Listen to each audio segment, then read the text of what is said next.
Hello, welcome to this week's video. As shared with you last week, on a weekly basis I'm going to share with you a video that should help you building a career that is enhancing your capabilities, building a career that is fulfilling, and above all, how you can do that when living abroad. So the first, what I'm going to talk about this week, I'm going to give you 5 tips that should help you in how to find a career when living abroad. So the first tip is know what you actually want. And for that, I'm actually going to refer to the video I shared with you last week that helps you to discover what actually makes you tick. What is the thing that actually really excites you? After watching that video, I'm going to ask you to map that, the outcome with your skills and talents. Those skills and talents, you can figure them out by having a look at your career. What are the things that you've done, and then from there, what are the skills and competence that you've developed. It could be the skills and competence that you developed during at a job, but it can also be things that you've done outside of work, and try to map that with the outcome of the video and see what are then the options or opportunities for you. I immediately go now to tip number 2. Be flexible. When we talk about opportunities, don't immediately only focus on the job that you've done before going abroad.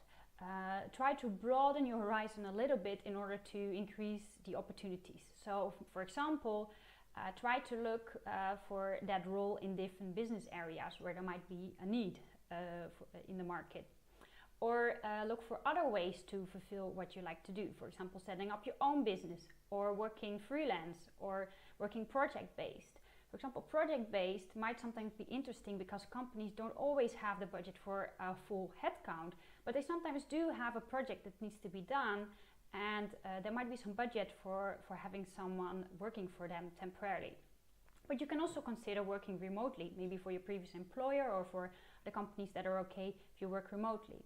So try to be a little bit more flexible and open-minded to increase your chances in finding a career when being abroad. Then tip number 3 is have a lot of coffee chats. When you go abroad, of course your network is still relatively small, so you need to expand that. And the best way to do that is to find other foreigners as they have a common ground. Basically, you both live abroad, you both know how it is to build up your life again.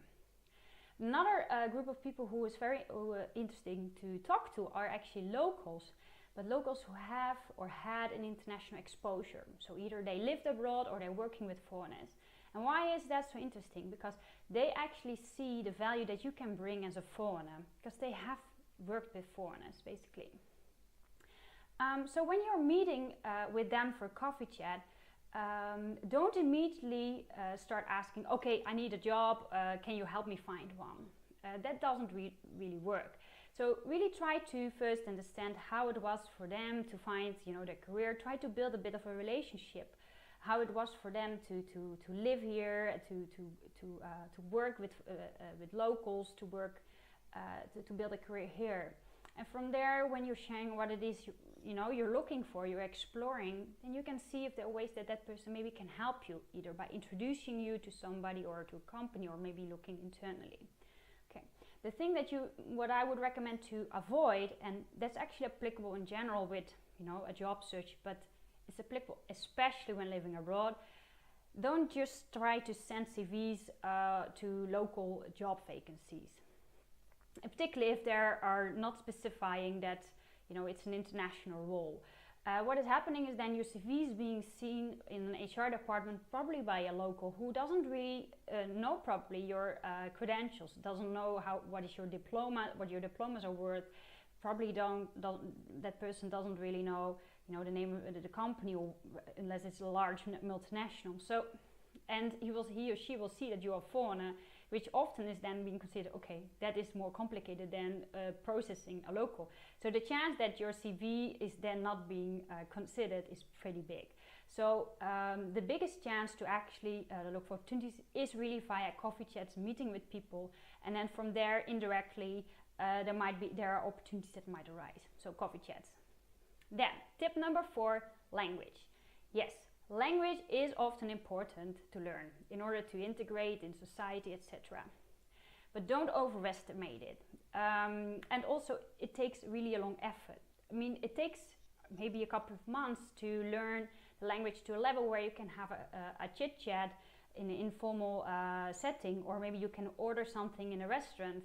But it takes a really long time to reach a particular level, a business level where you're able to talk in business context, where you're able to facilitate meetings or talk on a particular level. So don't make that the main criteria in order to find opportunity, because it may then take a while before you actually find opportunity.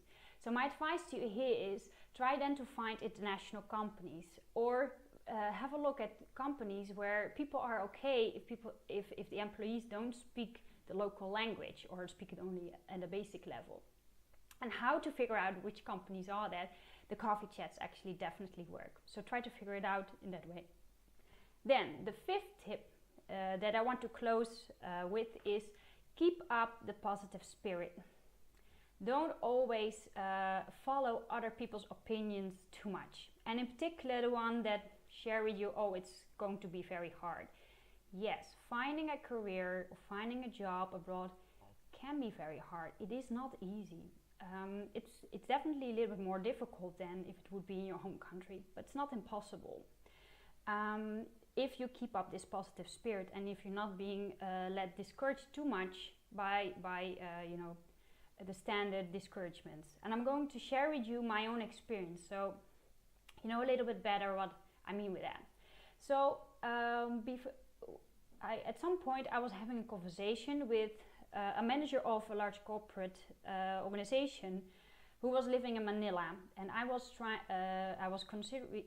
together with my husband considering moving to Manila in the Philippines, and I was very curious, very interested to meet with him to understand his point of view in what are the job opportunities for foreigner, and hopefully maybe there might be even opportunities working for him. So basically he shared with me that it was impossible for me to find a work as a foreigner. The salaries were way too low, that it was not worth the effort, and in general they just didn't really like foreigners to work, to hire. So it was going to be impossible. He also shared like, well, your husband is having a job, so financially I would definitely not do it. Just enjoy yourself sitting at the swimming pool with a glass of wine. Basically that was his key message. And initially I got really irritated, because I think, wow, why would he share all this, But actually he gave me a bit of a push to actually, okay, I really should pursue this journey and should really try to make it work. And it did. I did find a career, I did find a job that actually was very fulfilling and exciting. So it is possible. But if I would have followed his advice and not even given it a try, I would have definitely not been able to find something. Really keep up the positive spirit. You are able to find a career, you are able to find a job when you're living abroad, but you should keep up this positive spirit. And don't let yourself let down by people sharing with you that it is so hard. Okay, so that's it for this week. I hope to talk to you next week again, and wishing you a lovely week ahead. Bye bye.